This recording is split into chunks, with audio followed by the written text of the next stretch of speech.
The PS Vita is probably one of, if not the most underappreciated handheld ever created. Due to extremely poor marketing on Sony's part and willful ignorance when it comes to most gamers, the PS Vita has found a dedicated following around the world.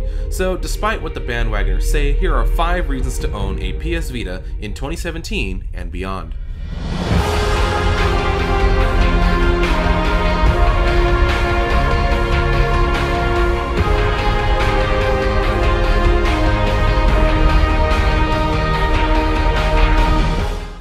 Number 5. Affordability.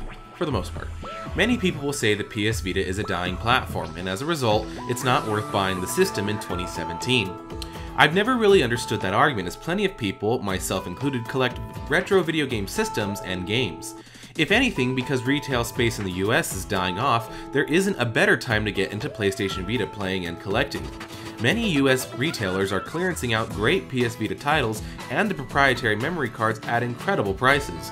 I have seen people purchase the 32GB memory cards for PlayStation Vita for $15 to $30 on some of the PlayStation Vita collector pages that I follow on Facebook. And if you know anything about those memory cards, that's one hell of a deal. I myself have scored a few awesome PS Vita titles for less than $10 at clearance at Walmart and Target, and I'm always keeping an eye out for more clearance PS Vita titles, as I know places like Walmart, Target, Toys R Us, and others are liquidating all their PS Vita games, accessories, and systems for a fraction of their original MSRP.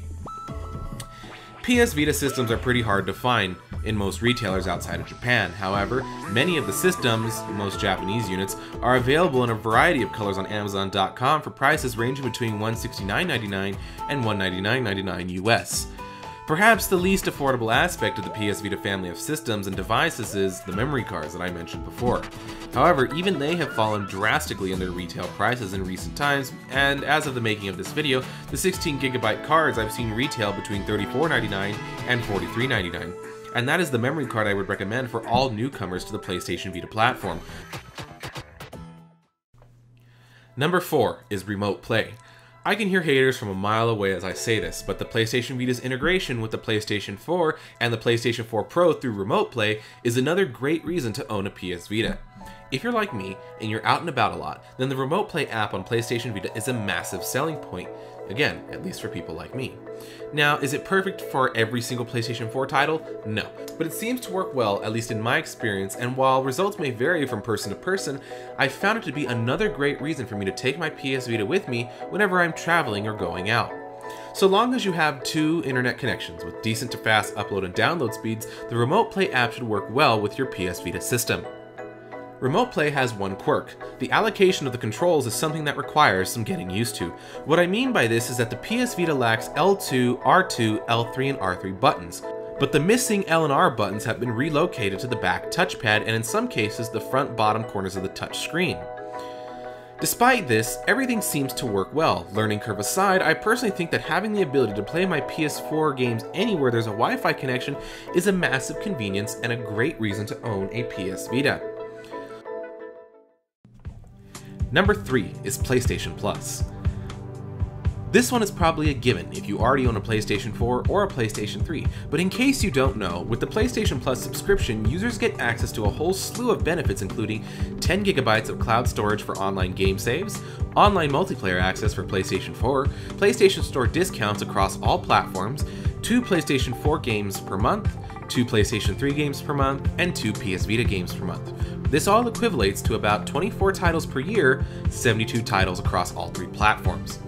Now again, I can already hear an inevitable group of whiners complaining about how PS Plus on the PS Vita has been giving away nothing but indie titles in recent years. But hear me out. Initially when this service launched, and up until recently, I got games like Uncharted Golden Abyss, Wipeout 2048, Gravity Rush, Jet Set Radio, God Eater, etc. It has since shifted more towards indie developers.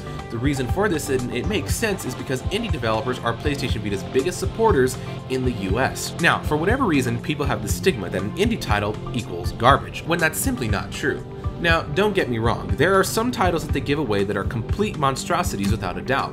But there are some great indie titles that I would have never known about if it wasn't for the fact that they were being given away through PS Plus. So essentially, PlayStation Plus is a fantastic method for indie developers to promote their games, especially since said developers are some of the largest supporters of the PS Vita in the United States, and they don't have the marketing dollars that big AAA developers and publishers do. Number 2 is community.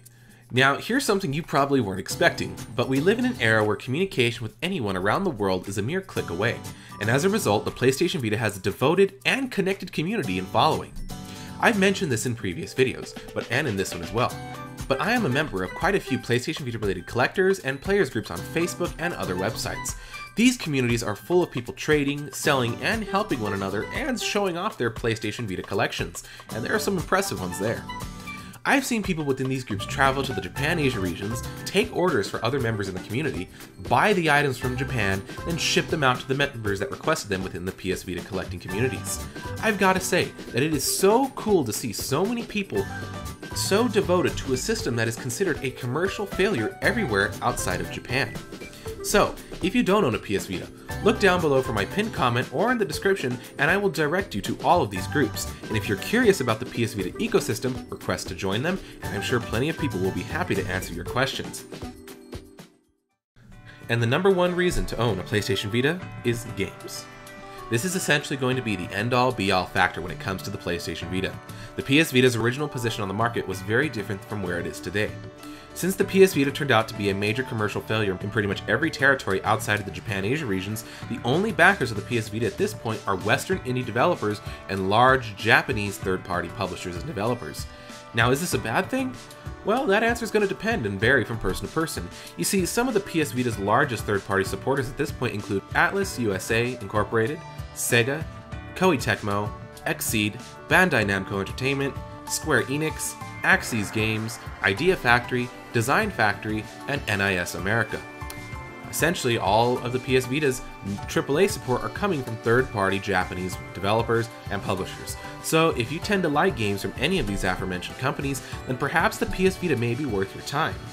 If not, the PS Vita certainly has a large enough backlog of Western AAA games that I believe may warrant a purchase depending on the discriminating buyer. It's also worth mentioning that the PS Vita's library currently consists of over 1,400 titles developed solely for the platform, and that number does not include PS1 and PSP classics.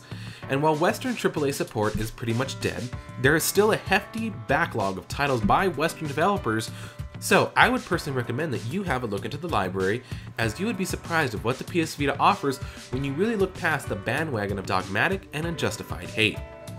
In the end, the type of games you prefer will dictate what you purchase and actually enjoy your time spent on this handheld. So, if you still haven't made up your mind, I suggest creating a list of your favorite types of games, racing games, RPGs, shooters, etc., and cross-checking that list with the PlayStation Vita's library of over 1,400 titles across the globe to see if any of the titles and genres of games that you like are there to help you warrant purchasing this system or not. And that's it.